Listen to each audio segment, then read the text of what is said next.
शख्स जयप्रकाश जी नड्डा, उनके जीवन दर्शन पर हम सबका मार्गदर्शन देने आए हैं। भाइयों, राजस्थान जिसके कण कण में मान मर्यादा की कहानी छुपी है, त्याग तपस्या की कहानी छुपी है। अभी कुछ ही दिनों पहले आप और हम सब लोग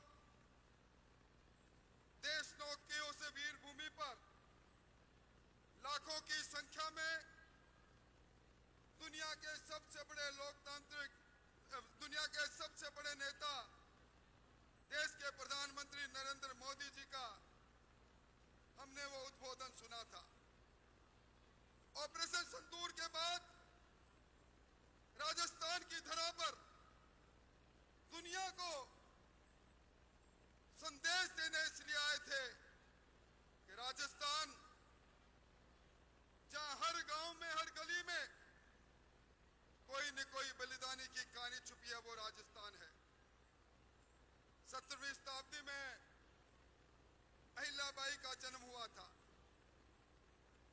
एक साधारण परिवार में जन्म लेकर बचपन के अंदर अपने संस्कारों से, शिक्षा से, धार्मिक आचरणों से वो एक असाधारण महिला बन गई, असाधारण विदुषी बन गई। और आज पूरी दुनिया और देश उन्हें कर्मयोगिनी के नाम पर भी याद करता है। उनके कर्म उस पवित्रता के साथ थे जिसमें मैं और मेरा परिवार नहीं था, मैं और मेरा शासन नहीं था, मैं और मेरी जनता थी। वो जनता थी जिसमें नर में नारायण था, ईश्वर था।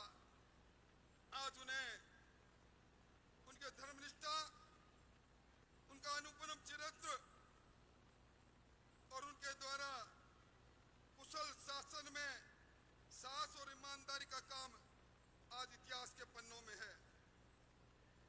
आज हम सब लोग जब सोमनाथ के मंदिर को देखते हैं तो अवशेष दिखते हैं।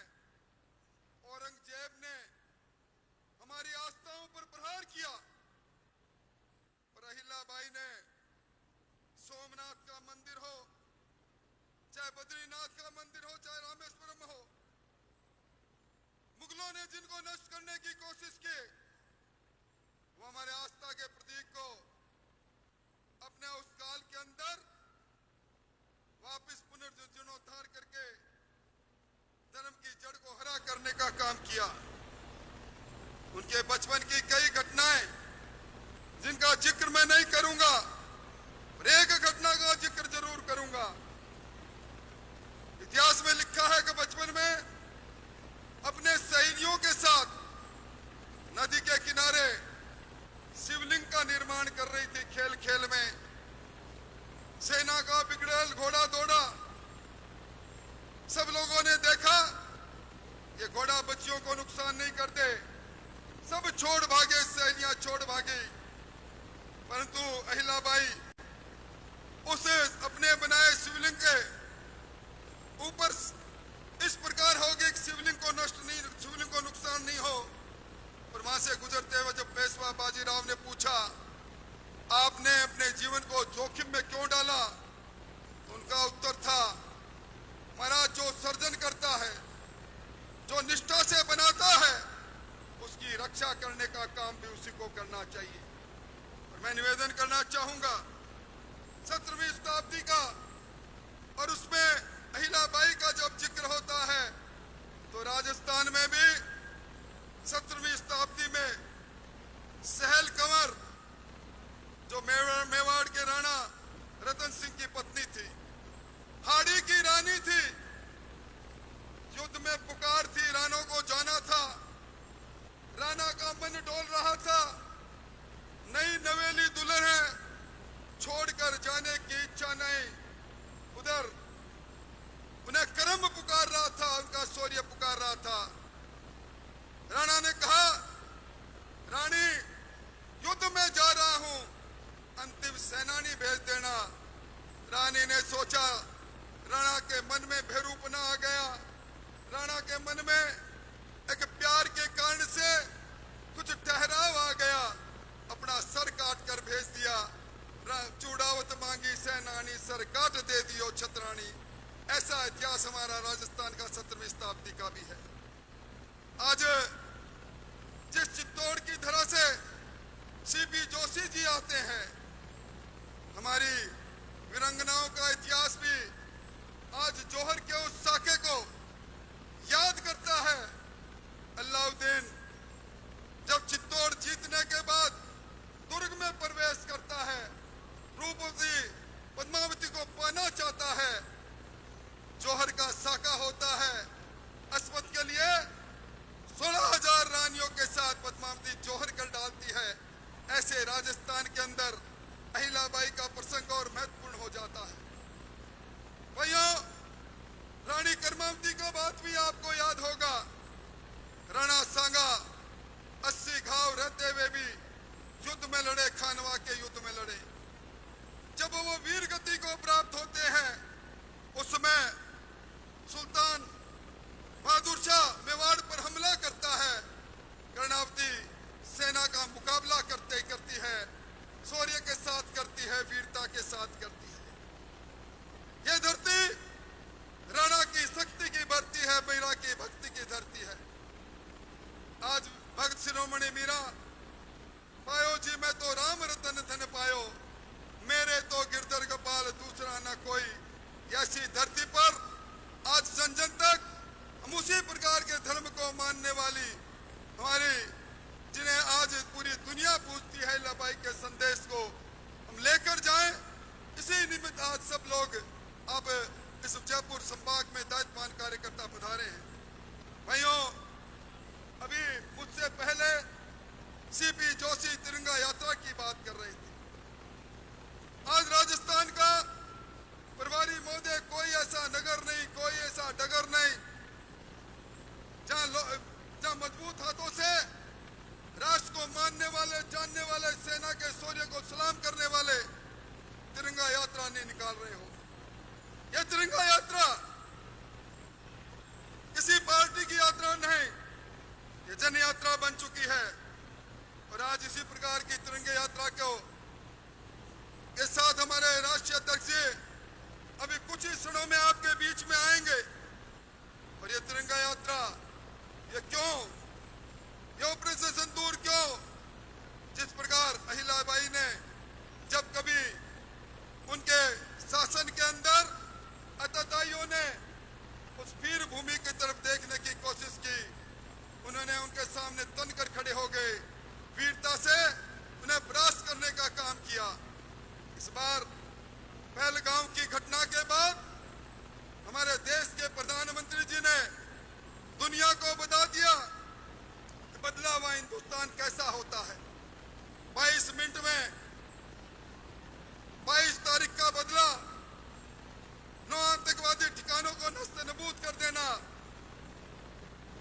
100 से ज्यादा आतंकवादी मारा जाना, 40 से ज्यादा उनके समर्थक पाक सैनिक मार देना, यह कोई कम बात नहीं। हमारे भारत में निर्द्वंद ब्रह्मोस की मिसाइल चली। ब्रह्मा जी के शस्त्र के रूप में जिस प्रकार सीमा के पार 170 किलोमीटर जाकर उन्होंने दुश्मन के सटीक ठिकाने को नष्ट किया, आज हमारे सब के लिए गर्व की बात है। पाकिस्तान 3 दिन में भी त्राहिमाम कर उठा। सीज फायर करो। और डीजीएमओ के सामने जब पाकिस्तान ने घुटना टेका तो सीज फायर हुआ। पर देशनोक की धरती से हमारे प्रधानमंत्री जी ने कहा, अब टेरर और टोक एक साथ नहीं चलेगी, टेरर और ट्रेड एक साथ नहीं चलेगा, लहू और खून एक साथ नहीं बहेगा। अब बात होगी तो पीओके पर होगी। अब आतंकवाद की एक घटना पर देश के सामने युद्ध माना जाएगा। मैं समझता हूं सर्जिकल स्ट्राइक, एयर स्ट्राइक और water strike, Indus water treaty को रद्द किया। हमारी 6 नदियां, उस समय भारत के प्रधानमंत्री नेहरू जी के बीच में और पाकिस्तान के प्रधानमंत्री अयूब खान के बीच में जो समझौता हुआ था, उन 6 नदियों में 80% पानी पाकिस्तान को, 20% पानी मात्र हिंदुस्तान को। और इस बार जो वाटर स्ट्राइक की है प्रधानमंत्री जी ने, मैं समझता हूं इस वाटर स्ट्राइक से जब इन नदियों का पानी रुकेगा तो हमारे राजस्थान की तकदीर और तस्वीर बदल जाएगी। इंदिरा गांधी नहर परियोजना में 204 किलोमीटर पर जो बहता हुआ पानी पोंग से निकलता है, जो हमारी दूसरी इंदिरा गांधी नहर परियोजना के द्वितीय चरण की बात चलती थी, मैं समझता हूं ये सर्जिकल वाटर स्ट्राइक राजस्थान को नया रूप देकर जाएगी। भाइयों, मैं लंबी कोई बात नहीं कहूंगा, परंतु यह जरूर कहूंगा कि आज देश की जो हालात है, आज राष्ट्रवाद की भावना जन जन में है। हमने कल ही हिंदवा सूरज राणा प्रताप की जयंती मनाई है। हम राणा प्रताप को इसलिए मानते हैं क्योंकि उन्हें मुगलिया सल्तनत को स्वीकार नहीं किया था। वो पहले स्वतंत्रता सेनानी थे। आज इस वक्त में जब हम अहिल्याबाई के जीवन चरित्र पर बात करते हैं, उन्होंने अपने राज में किसानों की बहबूदी के लिए, उन्नति के लिए बहुत कुछ किया, गरीब के लिए किया। आज देश के प्रधानमंत्री जी ने किसानों की तकदीर को बदलने का काम किया है। आज किसान की आमदनी दुगनी करने के लिए जो योजना बनी, उसका सार्थक परिणाम हमारे सामने आने लगा है। किसान सम्मान निधि अब राजस्थान में किसान के खजाने में 6,000 नहीं, 76 लाख किसानों के खजाने में डबल इंजन की सरकार 9,000 रुपए प्रति साल भेज रही है। आज जिस गरीब की चिंता अहिल्याबाई ने की थी, उसी गरीब की चिंता देश के प्रधानमंत्री जी अपनी हर नीति में करते हैं। उनके केंद्र बिंदु में गरीब